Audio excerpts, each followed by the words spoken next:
السلام عليكم. بهذا الفيديو راح نراجع لكم الشابتر الثاني والثالث. خليتكم هذا الفيجر اللي هو التركيب الداخلي للمايكرو بروسيسور. شفتوا انه بالفيديو اللي قبله انه شلون يكون عندي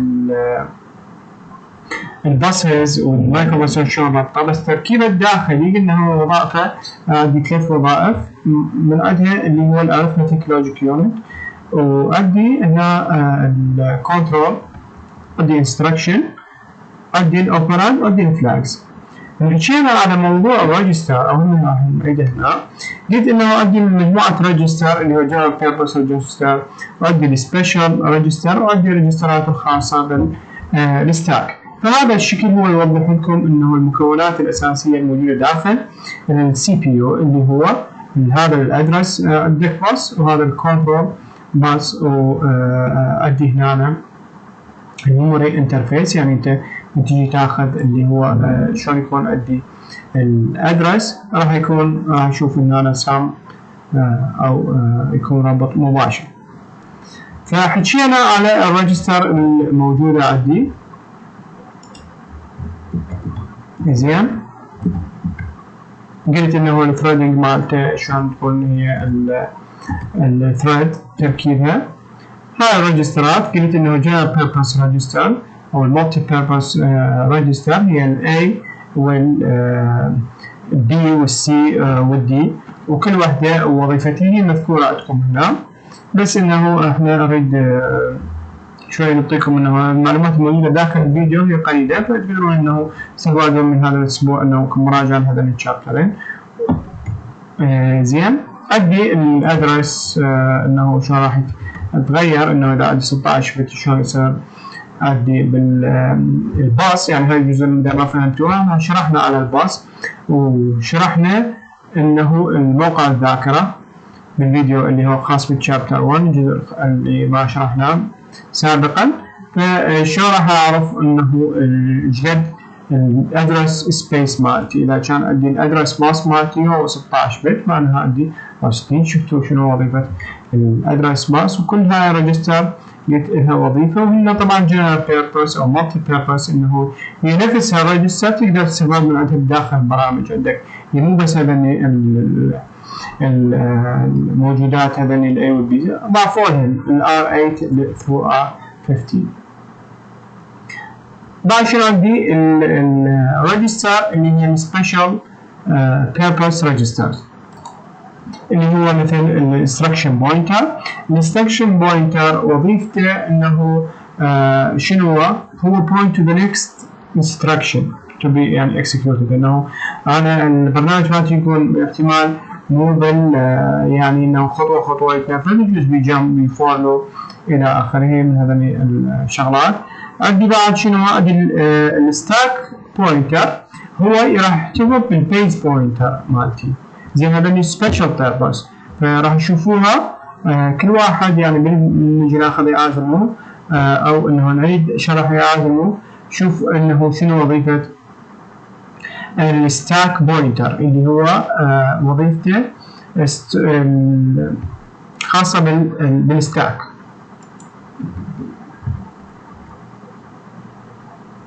الفلاج ريجستر، الفلاج قلنا ضروريه، هاي هي موجوده بالمايكرو بروسيسور حتى اعرف شنو نتيجه العمليه مالتي، او النتيجه اذا صارت انه من ضمن هاي الكونديشن، او انه صار عندي انتربت قبله او لا.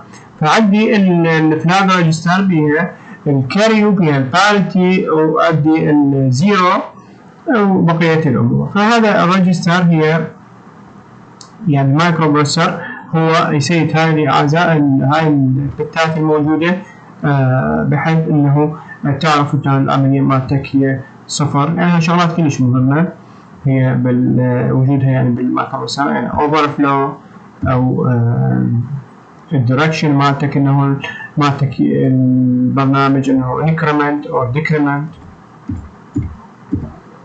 السيجمنت ريجستر هي شنو؟ دائما تيجي مثلا وهي كود سيجمنت، داتا سيجمنت، كسرة سيجمنت. الكود خاصة بشنو؟ خاصة بالانستراكشن مالتي، والداتا سيجمنت خاصة بالداتا. فمن نجي بعدين نجي ناخذ اعاده الموف، راح نشوف شنو يمتى راح نستخدم الداتا سيجمنت، زين، ويمتى راح نستخدم مثلا الستاك، زين، الستاك سيجمنت. فقلت انه الذاكره مالتي اقدر اقسمها انه الى سيجمنت يعني هو الترجمه العربيه ما اعرف بالضبط، بس هي تكون انه قطعه من الذاكره خاصه بس بالكود، قطعه من الذاكره خاصه بس للبيانات. الريال مود والفلات مود حكينا عليه انه شلون شنو هي الذاكره المخصصه للريال مود اوبريشن، مثلا 1 ميجا بايت هنا، وشنو يكون هي بس 1 ميجا بايت لو اكثر. فتقدرون ان هي معلوماتها بسيطه، بس احنا وظيفه انه هذا الفيديو نمهد لك على الشابتر 3، يعني هو شلون هسه احنا اخذنا الريجسترات ومباشره اخذنا الادرسنج مود. صار شويه عندكم انه باك او انه شنو الربط بيناتهم. فعندي مثلا هسه هذا بالريال مود، هنا عندي شنو هو ميموري ادرسنج سكيم، عندي سيجمنت ريجستر. هسه انا شنو هو راح يجي عندي، راح انه هاي الذاكره الموجوده عندي هنا هي خاصه بالسيجمنت ريجستر. فمن اجي اطلع الفيزيكال ادرس، هذين وظيفتهن قلت لكم انه مو اللينير ادرس، يعني الادرس اللي تعطيه اياه بالبدايه هو شرط راح يكون عندك هو خاص بالذاكره فعليا، لا، لازم يروح انه يشوف يا سيجمنت. فعندي مثلا هنا السيجمنت ريجستر، وعندي هنا اوفست بيها، اوفست يعني معطيها نفت قيمه الزحف. فتشوفون موقع الذاكره شلون صارت هنا.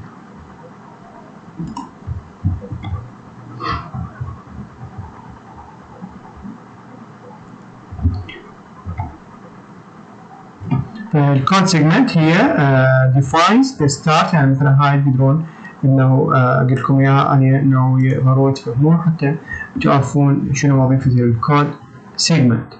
فالinstruction pointer هو شنو هو locate the next instruction within the code، يعني واضحه هي. قلت لكم انتم من تشوفون الكود راح نشوف شنو instruction pointer. كود سيجمنت هي اللي هو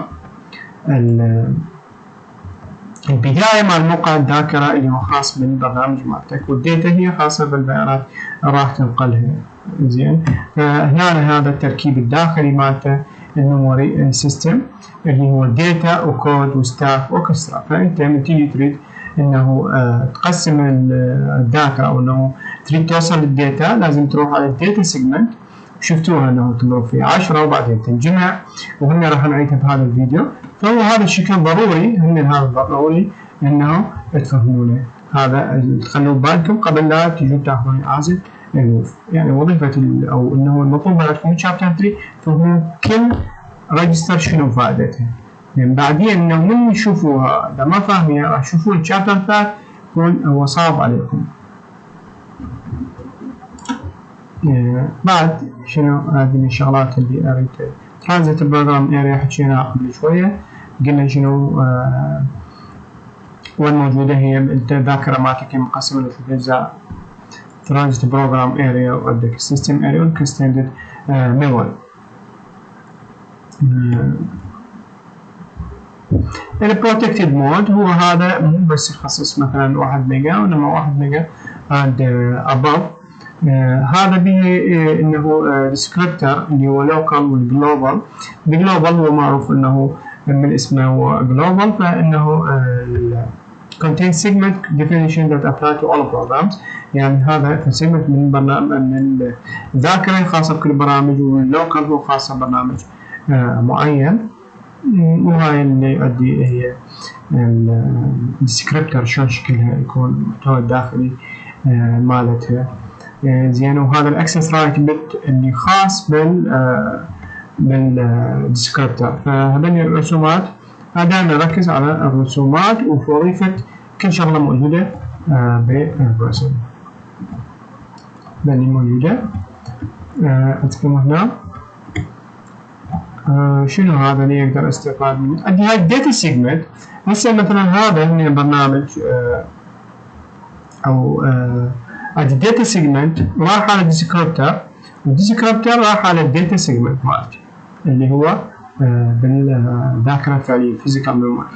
يعني هذا شنو سوالي؟ هذا global descriptor table. فهذا حكينا بعازل الموف وما فاهم شغلة انه شو ربطنا table، افتهم هذا بالاول اللي هو data segment راح على الديسكريبتر زين، وبعدين من خلال هذا التيبل الموجود راح يروح على الفيزيكال ميموري الفعلي موجود عندي. فشنو هسه هنا عندي؟ نستخدم الديسكريبتر نستخدم الداتا سيجمنت. فالسيجمنت ضرورية انه تعرف انه ذاكرتك انه جاي تعامل ويا برنامج تعامل ويا داتا او ستاك.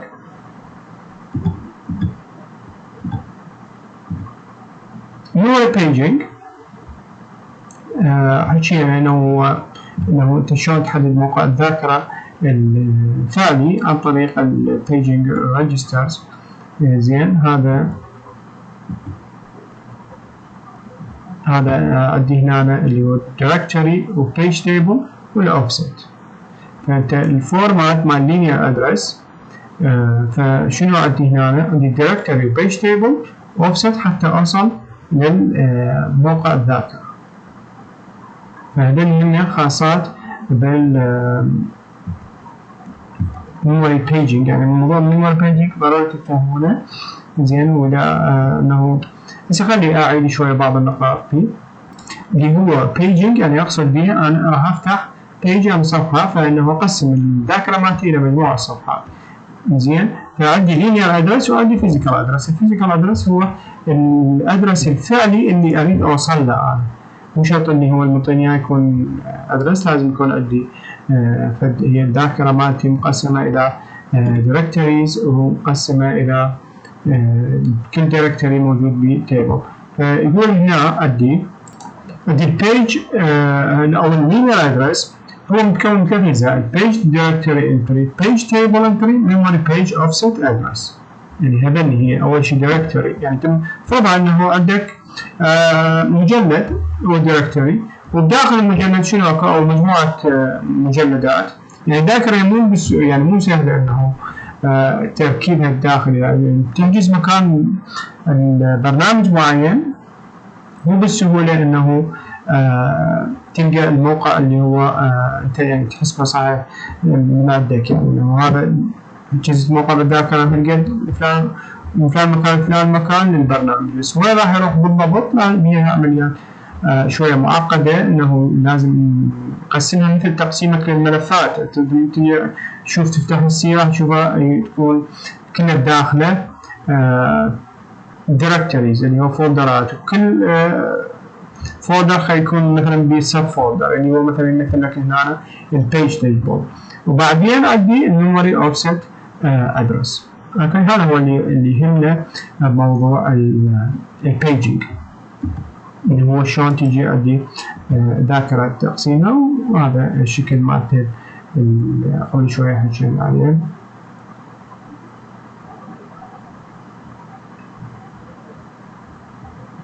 البيج دايركتوري اللي هو يكون عندك هو فقط واحد، هو الفولدر الرئيسي.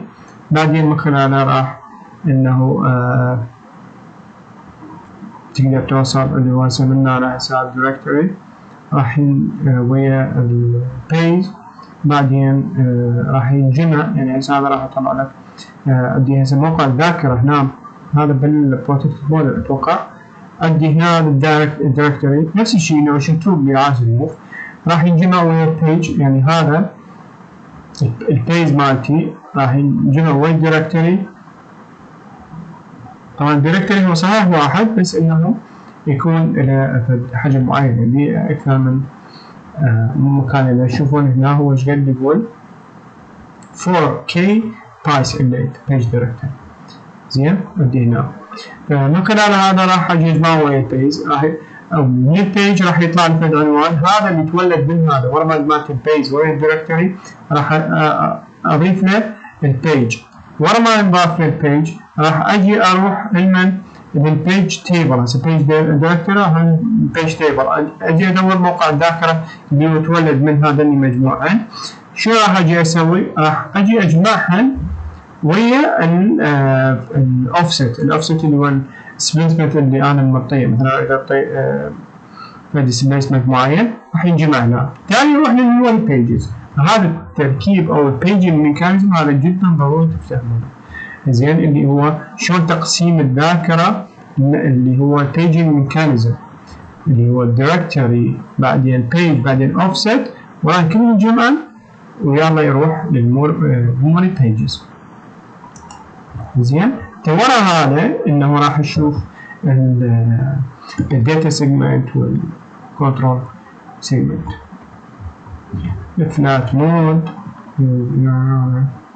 هذا اللينير ادرس اللي يكون عندي بالفلات مود هو اللينير ادرس نفسه الفيزيكال ادرس. هسه راح نجي ناخذ الشابتر 3 نركز عليه جدا ضروري، لانه انت هسه راح تشوف ضعف معلوماتك من خلال الشابتر الثالث.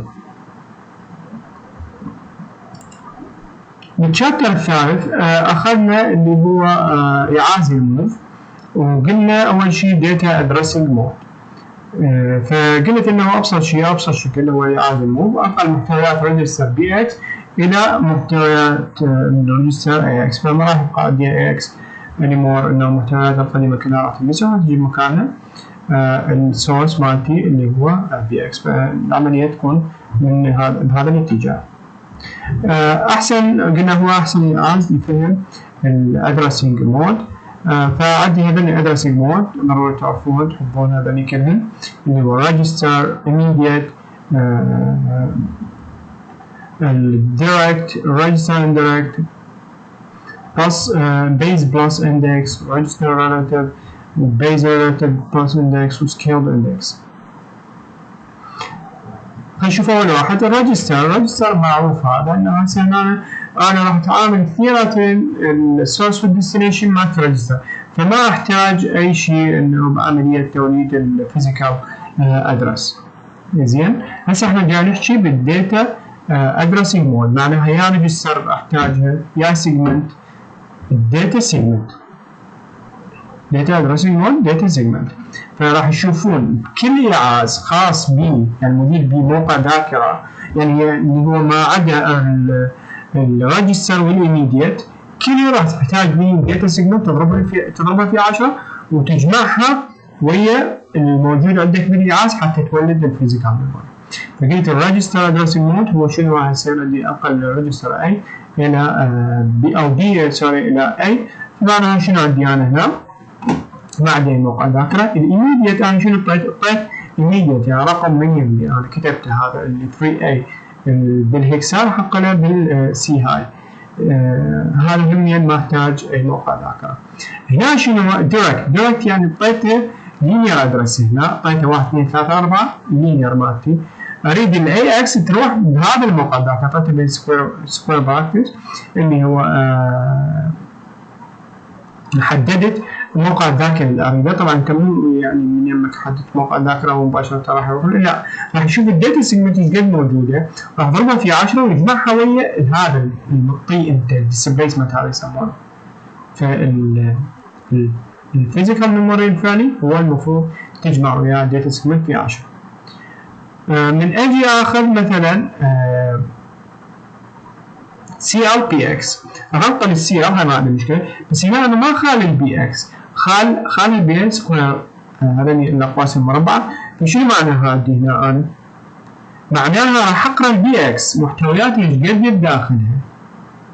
زين مثلا يكون موجود بداخلها 300، اقول البي اكس هي اللي بداخلها 300، فراح اجي اجمعها ويا الدي اس في 10 حتى اولد موقع الذاكرة. فانتبه لي زين، هسه انا راح انقل السيلو بموقع ذاكرة قيمته هو دي اس في 10 زائد البي اكس، يعني شنو هذا معطيه هو راح يروح للبي اكس يشوف شنو بداخلها وبعدين يجمعها ويا الدي اس زائد 10 حتى يولد موقع الذاكرة، مو المحتويات راح يولدها، لا يولد لي موقع الذاكرة الادرس. البقية ما دام فهمت هذني زين، البقية جزء يعني جدا سهل عليك، لأنه هي مجرد إضافات عليه. فبيز بلس اندكس فعندي بي اكس بلس اندكس اللي هو الستاك اندكس راح اضيفها، يعني بي اكس هسه موقع الذاكره مكان ما كان عندي بي اكس راح يكون بي اكس زائد الاس اي، معناها اضرب البي اس في 10 وبعدين اجمعها ويا البي اكس وبعدين اجمعها ويا الاس اي. يلا ولد الفيزيكال ميموري.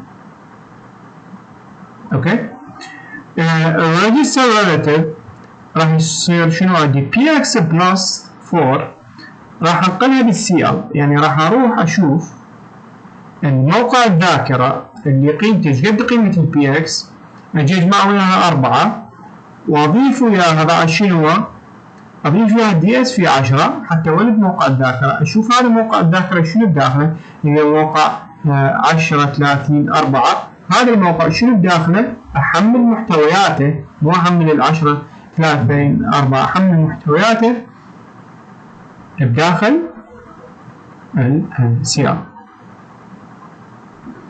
البيز ريليتيف بلس اندكس ادي هذا الاري اللي هو حكينا او انه موضوع مشابه للبيجنج اللي هو ادي هسه هنا انا اري، فادي اري بي اكس اس بلس اس اي، انا 3 شغلات راح اجي اجمعها حتى اولد الموقع الذاكره اللي هو الخاص بالديستنيشن، يعني راح اجي اجمع الدي اس في 10 ويا الاري وبعدين اجمعها ويا البي اكس واجمعها ويا الاس ار حتى اولد اسم موقع الذاكره، بعدين انقل الدي اكس بداخل موقع الذاكره هذا. شنو عندي سكيلد اندكس، سكيلد معناها ضارب في رقم، فسكيلد اندكس معناها شنو، راح اضرب السيجمنت او الاس اي راح اضربها في 2 مثلا بهذا اللياقات واجمع وياها البي اكس، فايش قد موجود عندي بالبي اكس وش قد عندي موجود بالاس اي، الاس اي راح اضربها في 2 والبي اكس اجي اجمعها واجمعها ويا داتا سيجمنت. هاي الداتا ادرسنج مود، هاي الملخص مالتهم. زين فالريجستر ادرسنج اللي هو قلت انه ريجستر ادي لو وهاي وادي اي اكس وادي بي اكس قصدي وادي اي اكس اي اي اكس وعندي ار اي اكس، كل واحده والحجم مالتها تدي النص مالها. خلينا نقول عمليه النقل مالتي شلون تكون، يعني مثلا اذا انقل من ريجستر الى ريجستر اخر، يعني 1 2 3 4 شلون تنطلق الموست significant bit واللو significant bit. الإيميديت قلت انه انقل رقم واحطه بالذاكره. زين فراح اجي انه الاي اي اكس راح اخلي بيها هاي المعلومات، يعني هاي الاي اكس راح تجي وراها عملية التأكيد، راح انه ننزل هاي القيمة الداخل الاي اكس. طبعا يخلون انه الاتش والبي انه هتترمز لي الهكساديسيمال او باينري وهكذا. وقلت لكم انه هذا شكل تنفيذ الدوز اللي نفذ الديباج راح يطلع عندي انه البرنامج مالتي هسه يطلع لي اول شيء محتويات الريجستر الموجوده عندي اللي هي الاي اكس والبي اكس والسي اكس والدي اكس، وعندي الستاك بوينتر والبيز بوينتر والتاك اندكس والداتا اندكس كل موجودات، فهسه ماديها صفاره. زين والداتا سيجمنت عندي بعده انه هذا قيمتها اللي اقدر اكتب بها هسه البرنامج مالتي. ولما تقبض هاي الداتا سيجمنت الموجودة عندي هنا المفروض شنو اجي المفروض تضيف لها واحد حتى تفتح لك سيجمنت جديدة حتى تنزل بها الداتا مالتك.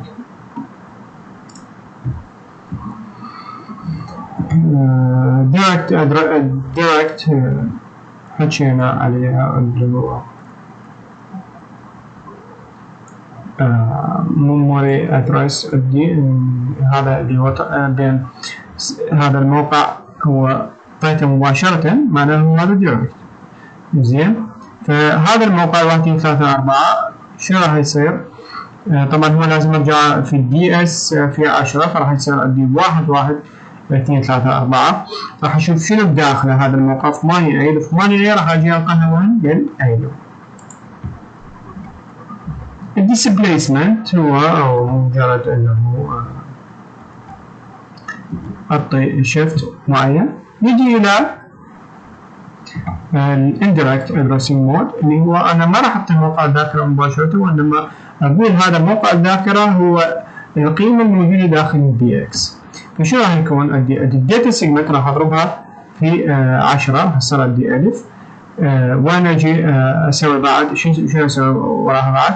راح اجي قد قيمه البي اكس، قيمتها الف، راح يصير الف زائد الف 2000. اجي اشوف محتويات الموقع 2000 شنو هي؟ 1 2 3 4. طبعا ما دام معطي انا اكس معناه احتاج انقل 1 و2 و3 و4، انقل الموقع اللي هو 2000 و2001 اجي انقلهم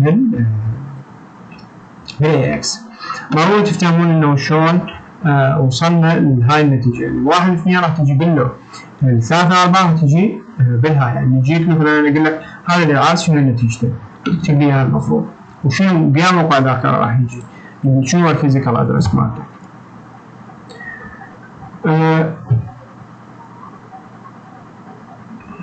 الداتا segment used by who the register and direct addressing for the base pointer register addresses memory. The stack segment is used by default. يعني انه هذا بيجينا الستاك سيجمنت او الاس هذني، يعني هاي طريقة الموجودة عندي. وين الفيجر؟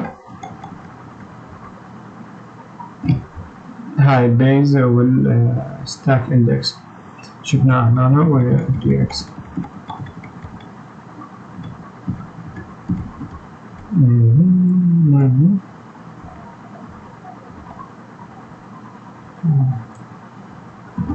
اوكي،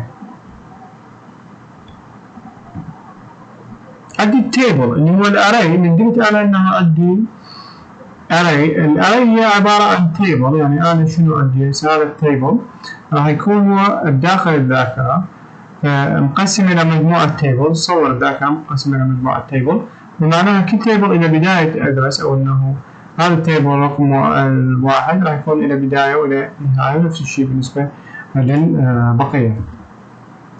base plus index addressing. خلينا نجي على الرسم. البيز بلس اندكس شنو عندي هنا؟ عندي الداتا سيجمنت موجود بها 100، معناها اضربها في 10 تصير عندي 1000. البيز عندي هو شنو اللي عندي بي اكس زائد دي اي. فالداتا سيجمنت شنو موجود عندي بها؟ او مو داتا سيجمنت، الدي اي عندي هي بها داتا سيجمنت هي هاي، عندي انه بها 10، فراح اجي اجمعها دي اس زائد او دي اس في 10. وبعدين شنو اجمع؟ عندي اجمع البي اكس. البي اكس قد موجود بها 1000، راح اجي اجمعها، راح يتولد عندي موقع ذاكرة اللي هو مجموع هذا اضرب هذا في 10 زائدا هذا زائدا هذا، طلع عندي اللي هو 2010.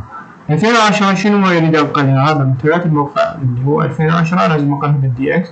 فاجي اخذ 03 انزلها باللو، وال2011 راح شنو اجي اخذ الاي بي انقلها بالهاي. locating array data using base plus index. راح نجي اللي هو شلون انه locate array data، انه شلون نحدد مصفوفة بيانات. to accomplish this load bx register base اللي هو الريجستر bx هي جاي من base with the beginning address of the array and di اللي هي data index with element number to be accessed اللي هو كم element احتاج اوصل له. نيجي نشوف هنا حتى اوصل الاري من داتا. يعني انا ما اريد احمل بس قيمه واحده. يعني هسه اللوب مالتي انا شو راح اسوي؟ او مو لوب، انه اريد انفذ احمل محتويات مجموعه مواقع ذاكره الى فد ريجستر معين، او انه موقع ذاكره ثاني. فشنو احتاج اللي هو بدايتها شلون منين باديه، وكم عنصر اريد احمله. فبدايتها احددها بالبي اكس اللي هو البيز، كم element احددها بالدي اي. فعن طريق هذا الإعاز اللي هو بي اكس زائد ال دي اي، هذا راح اللي هو راح اخذ انه الاليمنت مالتي شنو راح يكون عندي. هذا array واحد array plus 1 array plus 2 الى array plus 5، لانه انا معطي مثلا دي اي عندي قيمتها مثلا 5. register relative addressing هو انه يتعلق بالريجستر، معناها انه register plus displacement. فانت مثلا عندك هذا البي اكس ضيف لها الف وشوفها اشياء موقع ذاكره، بعدين تحولها لاكس. هذا جدا سهل، انه بس دي اس تضرب فيها 10 وتجمع الديسبيسمنت ويا البي اكس حتى انه تولد موقع الذاكره. موقع الذاكره صار هذا 3100، راح اجي اخذ اللو مالته انزله باللو مال اكس، والهاي مالته اللي هو قصدي 2000 و 3101 راح نجيب الهاي. addressing array data with register relative اللي هو شلون احدد هي نفس الشيء. عندي array of data عن طريق اللي هو register relative. قبل شوية كان عندي عن طريق base plus index، كل واحدة وطريقتها. فيكون register relative راح يكون احمل البيانات مالتي، راح شنو راح يكون عندي نفس الشيء array وعندي element. فوين راح تجي عندي array راح يكون this show how displacement array as the to index di to generate the reference to array element. يعني شنو معناها؟ معناها displacement هي الستارت مالتي. displacement راح تكون هي الستارت، وعندي الدي اي هي الاليمنت. عن طريق الدي اي راح احدد الاليمنت اللي راح اخذه. base relative plus index addressing يعني هذا المفروض شيء صعب. عندي الادرسنج داتا والبيز relative plus index، عندي هذول 3 مجموعات. زين عندي displacement وعندي اس اي وعندي البي اكس. فهذا راح اجي اجمع الديسبيسمنت والدي اس بلس 10، راح اجمع البي اكس وادي، وراح اجمع الاس اي حتى كلها ولد ان الموقع الذاكره موجود فيني عمليه التحويل مالتي اللي هو اللو والهاي. هسه نفس الشيء عندي addressing array with base relative plus index. هسه شنو صار عندي انا؟ صار عندي 3 شغلات، صار عندي displacement وصار عندي base وصار عندي الاس اي. زين هنا شنو راح يصير عندي؟ راح يصير displacement راح تحدد لي فايل. راح اصور انه مثل عندي فايل، يعني انه عمليه توسعت. والبي اكس هي راح تحدد لي الريكورد، والدي اي راح تحدد لي الاليمنت. يعني هذا راح تحدد لي وين الفايل، يعني تصور انه فايل هو ذاكره عباره عن مجموعه فايلات. زين هذا الموجود عندي. بعدين شنو اريد اوصل ريكورد معين، اوصل لهذا. زين هذا هي ذاكره عباره عن فايلات، هذا جزء هو خاص بالفايل معين. الريكورد هذا خلينا نقول مثلا اول هذا الفايل بمجموعه ريكوردز هي الاي والبي والسي. من اجي اريد اوصل للاليمنت معين لازم اول شيء اوصل للريكورد عن طريق البي اكس، من الفايل اوصله عن طريق الديسبيسمنت. الاليمنت شلون اوصل له؟ اوصل له عن طريق الدي اي. زين فهسه صار عندي 3 شغلات. بنجي كانت 3 من الشغلات اللي هو اخذناها بالرسومات السابقه اللي هو ريجستر ريليتيف، وعندي هذا base plus index displacement و EPX و DI. scale index addressing. scale يعني معناها اضربها في قيمة معينة. ورا ما اخذنا كملنا انه data addressing، نجي ناخذ memory addressing. data addressing mode الميموري addressing mode. الميموري addressing يعني معناها شنو اقصد بيها؟ انه البرنامج مالتي شلون انه يكون المسار مالته. زين فخلينا نجي ناخذ فد واحد من الفقرات الموجودة عندي هنا. فهنا راح يكون عندي الستاك سيجمنت، راح احتاج ستاك سيجمنت اضربه في 10 بدل الدي اس، راح احتاج الستاك سيجمنت. لا سوري، هذا بالستاك ميموري ادريسنج احتاج الستاك سيجمنت، بس بالهذا راح احتاج انه المفروض الكود سيجمنت، احتاج انه ما دام بروجرام، بس خليني اوضحها خف صار خرب، انه قلت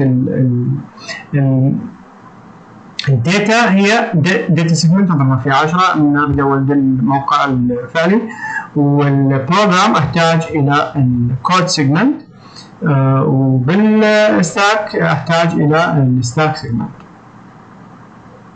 طبعا البروجرام هو عندي الانستركشن بوينتر انه يتحرك وياه يحدد لي انه النكست انستركشن تو بي اكسكيوتد.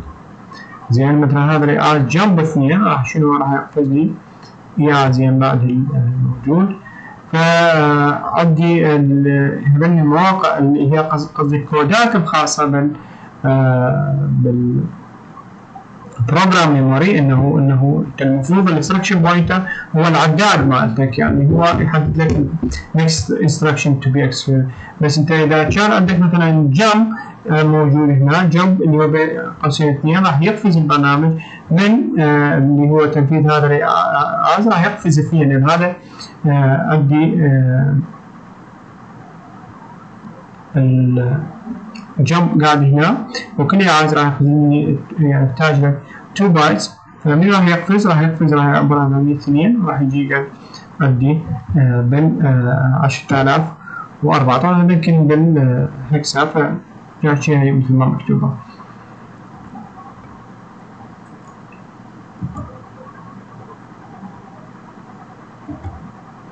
الستاك هو قلت انه عندي انه جزء من الذاكره هو الستاك ميموري اللي هو last in first out، مثل انه جمع شغلات وتجي تستخرج واحدة ورا الثانية. فهي عازات عندي هي البوش والبوب. زين عازات الداتا مثلا الموف، عاز البروجرام هي الجمب، عازات الستاك هي البوش والبوب، واحدة عكس الثانية. البوب هي تستخرج بيانات، البوش هي راح تخزن البيانات مالتي. فعندي هنا من اريد انه اسوي بوش، وعندي مثلا مطي بي اكس بوش بي اكس. فانا شنو راح اسوي؟ راح اجي الستاك بوينتر مالتي اللي هو المؤشر مالت الذاكره، وعندي الاساس الستاك سيجمنت، راح الستاك سيجمنت اضربها في 10 واجي اجمعها ويا الستاك بوينتر حتى يولد لي شنو موقع الذاكره، ومن خلالها هذا يعني هسه هاي الستاك ميموري الموجوده عندي هنا. زين انا شنو احتاج بيها؟ احتاج الستاك بوينتر والستاك سيجمنت مضروبه في 10 حتى ولد موقع الذاكره. الحين شنو راح اجي اسوي بوش شنو راح اسوي؟ راح اجي اخذ البي اكس اللي هي 1 2 3 4 اجي اخذها وين؟ بداخل موقع الذاكره اللي هو جاي من اس بي مجموع ويا اس اس بلس مقسم مضروب في 10. يعني هذا الستاك بوينتر زائد الاس اس مضروب في 10، هاي نحفظوها انه طريقه توليد الفيزيكال ادرس الموجود بالستاك ميموري اللي هو الستاك ادرسنج مود. نفس الشيء بالنسبه للبوب. البوب لا، انه انت راح هسه بوش خليت انه المحتويات مالت البي اكس خليتها بموقع الذاكره. هنا لا، راح تخلي شنو موجود عندك. زين هنا راح يجي هذا بالهاي، الواحد راح تجي هنا بالهاي، وثلاثة أربعة راح تجي عندك وين؟ باللو. أنت راح عن طريق الستاك بوينتر والستاك سيجمنت خليت موقع الذاكرة، شنو راح تجي؟ راح تحملها داخل البي اكس. أوكي فلهنا خلص الملخص، وإن شاء الله قلت لكم إنه المحاضرة الجاية راح ناخذ مجموعة أعزات الكنترول، راح تكون هي شوية راح ألخصها بحيث إنه تكون عندكم قابلية كتابة برنامج وتعرفون شو راح يصير داخل الذاكرة وداخل الريجستر. مع السلامة.